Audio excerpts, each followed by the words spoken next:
This was one of those plumbing repairs that needed some special attention. As you can see, this pipe was clogged full of grease and food. This is a copper pipe.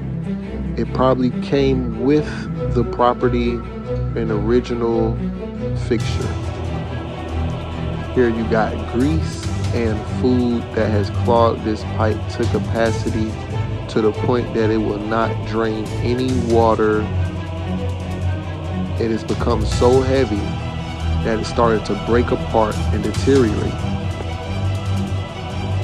This is the grease buildup, and this is why you should not pour grease down your pipes, especially if you do not have a garbage disposal.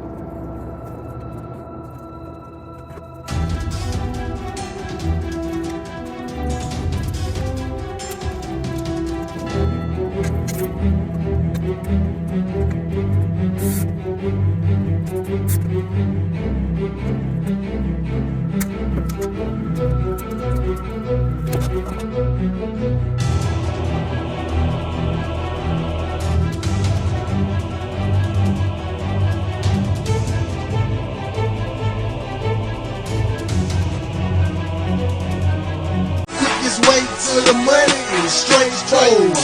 Straightforward? Yeah, straightforward. I see it, run to it, I just go for it.